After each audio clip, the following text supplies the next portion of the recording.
നമസ്കാരം.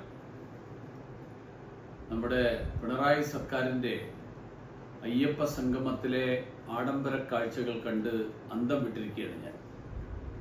ചാനലുകളൊക്കെ ഒന്ന് നോക്കണം എല്ലാവരും. എന്താണ് ഇവിടെ നടക്കുന്നത്?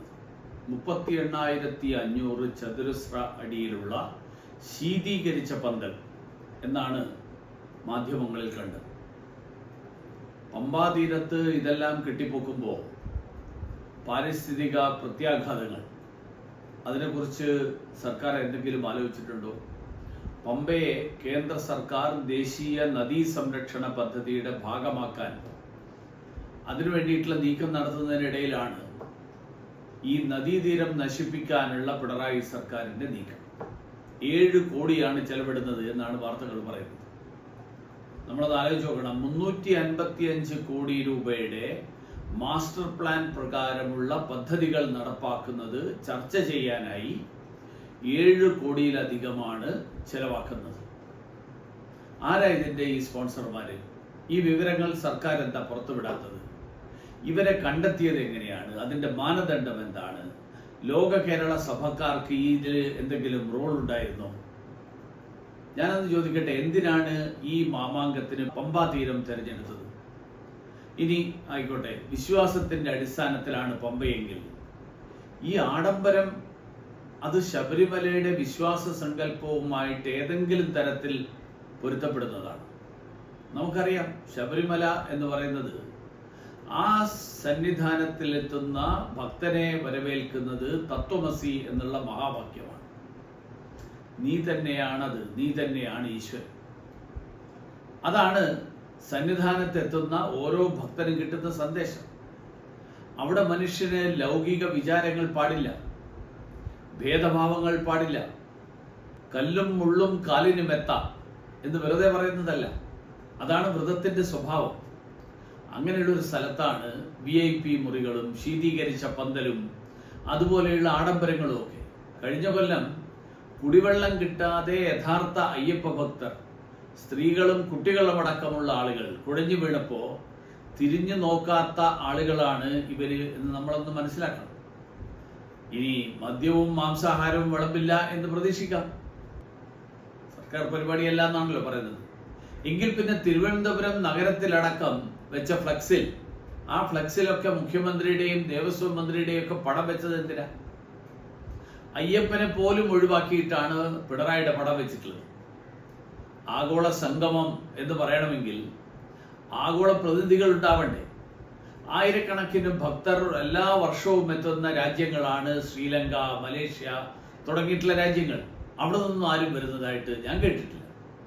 ശ്രീലങ്ക ശബരിമല തീർത്ഥാടനത്തെ ഔദ്യോഗിക തീർത്ഥാടന പദ്ധതികളിൽ അംഗീകരിച്ചിട്ടുള്ള രാജ്യമാണ്.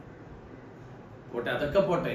ഏറ്റവും അധികം വിശ്വാസികൾ വരുന്ന ആന്ധ്ര, തെലങ്കാന, ഈ സംസ്ഥാനങ്ങളുടെ പ്രതിനിധികൾ പോലുമില്ല. ഇതിപ്പോ വരുന്നത് ഇന്ത്യ സഖ്യത്തിന്റെ ഭാഗമായിട്ടുള്ള കുറച്ച് DMK-ക്കാർ, അവരാണ് ആകെ വരുന്നത്. ബാക്കി ലോക കേരള സഭക്കാർ. ആ ലോക കേരള സഭക്കാരെയാണ് ആഗോള എന്ന് വിശേഷിപ്പിക്കുന്നത്. ഇതെല്ലാം നിൽക്കട്ടെ. സംഗമവേദിയിലെത്തുന്ന മുഖ്യമന്ത്രി വിശ്വാസികളെയും വിശ്വാസത്തെയും മാനിക്കുന്നുണ്ടെങ്കിൽ 2 കാര്യങ്ങളിൽ മറുപടി പറയണമെന്നാണ് എനിക്ക് ആവശ്യപ്പെടാനുള്ളത്. ഒന്ന്, ഭഗവാന്റെ സന്നിധിയിലെ ദ്വാരപാലക ശില്പങ്ങളുടെ സ്വർണപ്പാളിയിലെ 4 കിലോ സ്വർണം എവിടെ പോയി? മുഖ്യമന്ത്രി അതാണ് ഇന്ന് ഏറ്റവും കൂടുതൽ ആശങ്ക ഭക്തരിൽ ഉണ്ടാക്കിയിട്ടുള്ളത്.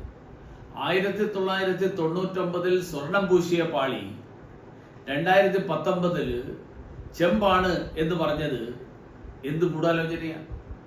അയ്യപ്പന്റെ സ്വർണം അടിച്ചു മാറ്റാൻ മടിയില്ലാത്ത നിങ്ങൾ ആരെ ബോധിപ്പിക്കാനാണ് ഈ സംഗമം നടത്തുന്നത്? ലജ്ജയുണ്ടോ നിങ്ങൾക്ക്? ഇനി മറ്റൊന്ന്, ശബരിമലയിലെ ചില ആചാരങ്ങൾ തിരുത്തപ്പെടാനുള്ളതാണ് എന്ന് പ്രസ്താവിച്ച ആളാണ് മുഖ്യമന്ത്രി. ആ പ്രസ്താവന തിരുത്തി വിശ്വാസികളോട് മാപ്പ് പറയാൻ ഈ ആഗോള സംഗമ വേദി പിണറായി വിജയൻ തയ്യാറാവുമോ?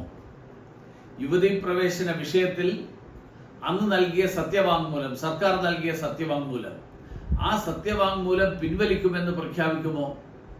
ഒരു കാര്യം ഞാൻ അടക്കമുള്ള ഭക്തർക്ക് സംശയമില്ലാത്തൊരു കാര്യം, 15 വർഷമായി ശബരിമല മാസ്റ്റർ പ്ലാൻ മുടങ്ങിക്കിടക്കുന്നത് കേരളം മാറി മാറി ഭരിച്ച ഇന്ത്യ സഖ്യക്കാരുടെ കെടുകാര്യസ്ഥതയുടെ ഫലമായിട്ടാണ്. ശബരിമലയുടെ വികസനത്തിനായി കേന്ദ്ര സർക്കാർ കോടിക്കണക്കിന് രൂപയുടെ സഹായമാണ് നൽകുന്നത്. പക്ഷേ സംസ്ഥാന വിഹിതം ഒരിക്കലും കാര്യമായി ഉണ്ടായിട്ടില്ല. ഉണ്ടായാൽ തന്നെ ചെലവിട്ടിട്ടില്ല. വേണമെങ്കിൽ ഓരോന്നും എണ്ണിപ്പറയാൻ സാധിക്കും.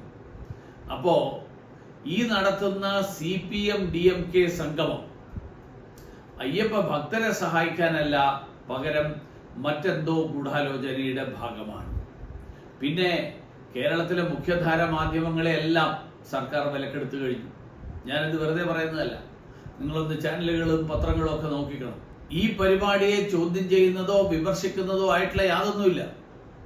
ഒന്നും ഉണ്ടാവരുത് എന്ന നിർദ്ദേശം തന്നെ എല്ലാവർക്കും കിട്ടിക്കഴിഞ്ഞു.